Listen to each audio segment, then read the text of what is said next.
I was born in Sinaloa, Mexico, and I am the youngest of 16 siblings. And when I was 2 months old, we moved to Estación Delta, which is about an hour from Mexicali. And I lived there for my first 9 years. And I remember some of the stories that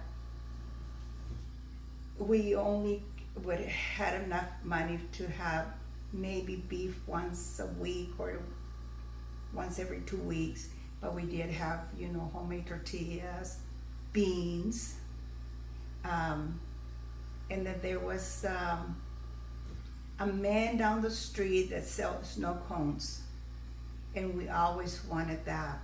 Oh, we desired it, but we didn't have no money. And it remember costing 1 peso, which at the time in America was 10 cents. And he used to make candies and stuff. So my oldest brother, at one time, he came over here as a bracero, and my dad as a bracero. And I don't know the time period of where they would send a little money, and we were allowed to get a snow cone, and the man would say, bring you biggest cup. We didn't have a lot of dishes, but we would find the biggest cup, and he would fill it all the way, and we would say, okay, I want watermelon, I want vanilla, I want this, different flavors. So we would share the big cup of the snow cones, homemade the snow cones. They were so good. And just, different things. My mom was very giving, even though we did not have a lot of money. She tried to give a little bit that she had. Coming to America was my mom's wanted us to better ourselves. So she always, in her mind, when she told us that when she was in Sinaloa, that she always wanted to come to America, that we can have a better life than she had. Mm-hmm. So then she started looking for a school permits. And I remember going into Tijuana to get those school permits. And we would go so early at 3 or 4 o'clock in the morning, get in line to get those permits. And then we came to America. I was 9 years old. Okay, I had a sister that lived here, because you had to have a family member already living here that it was going to take care of you, because you could not get any government help at all. You had to have somebody that was going to take care of you with everything. So she was married.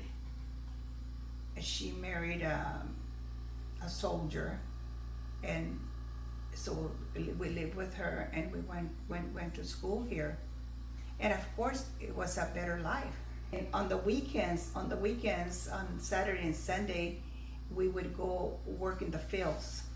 I picked potatoes, onions, tomatoes, but I remember picking up potatoes and onions because we would have to put a belt right here, and they had hooks on the side and 2 in the front.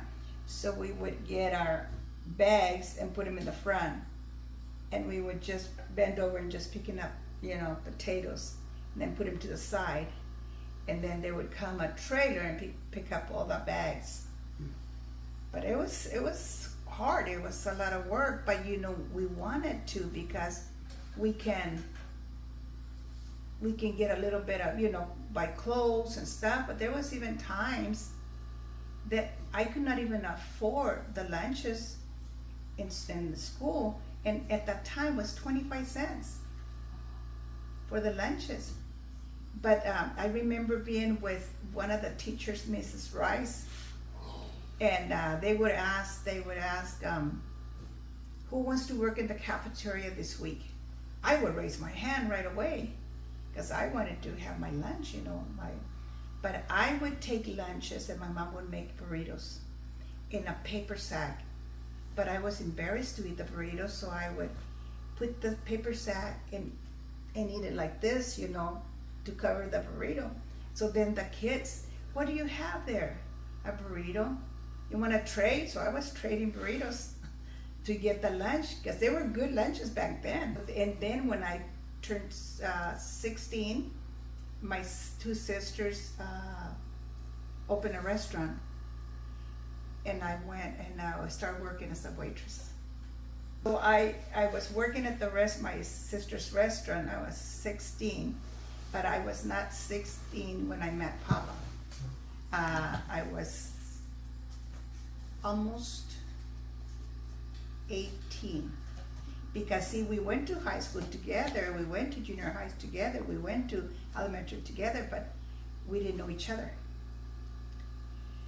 So when they opened the restaurant, Papa came in, and he says he fell in love with me. Yeah, he used to come with his girlfriend, and they used to get upset and they leave. And then one time he just got he says, okay, I'm gonna ask her out. I guess he had a bet with some of the guys. He says, there's a girl at the rest of the Taquito House, and now I'm gonna take her out. He was already going there for months and months. He would go and buy a Pepsi and a taco. That he got so sick, he got a rash because he was drinking a lot of soda. Because he would be going every day, 7 days a week. So I think he waited until there was no other waitresses or waiters, and I was the only one. He comes to the counter, and I remember being in the back doing some stuff, and then Amalia or Esther says, oh, there's a young man here who wants to order. So I go and get my paper and stuff, and can I help you? And he says, I want 500 tacos and a date with you. And I said, I'm not here to play around with. What do you want? And he goes, I don't want 500 tacos, but I sure want a date with you. He was persistent, and here we are. We got married when we were 19. I did not become a citizen because he always said, oh, when you're a married citizen, you're automatically a citizen. I said, no, we have to apply for everything. Even when you get your green card, it takes money. It takes a lot of paperwork because you gotta prove that you are married. You have to show pictures of your kids. You have to show their certificate. You have to show even pictures of your wedding, everything. So Papa thought that getting married to an American citizen, you automatically become an American citizen. So I didn't pursue it for a while, and then we got we got a lawyer, and I got my green card. No, he messed up there. I don't know what happened, so we didn't get the green card, and then we pursued again and got the green card, and then it was a long journey for me to get my citizenship after my green card. So in 2019, you know, in the meantime we did save money to do stuff, but things happened. But in 2019, you know, I became a citizen. We went through all the paperwork after my kids were gone already. It should have been a lot easier for me if I would have kept my receipts, but I was young. Receipts that how I came to America, because I came legally, and I always wanted to be a citizen to be able to vote. I remember when they interviewed me, the lady in San Bernardino, she says, if there would be a war, would you Go to war? I said, not to fight, but I can cook. She started laughing. In conclusion, my Nana's life story and immigration story in particular is a powerful story that I didn't want to be lost, and I'm just thankful for my great grandma for her sacrifices, the sacrifices that she made so her children could come over to the United States and have a better life. And hearing my Nana's story, it makes you realize how fortunate we are to be where we are, and it makes me thankful for everything I have, and for the heritage that my Nana and my mom and my family has passed on to me. And I want to preserve and honor that heritage, and that is why I am so excited about this project. I told some of my family members about it.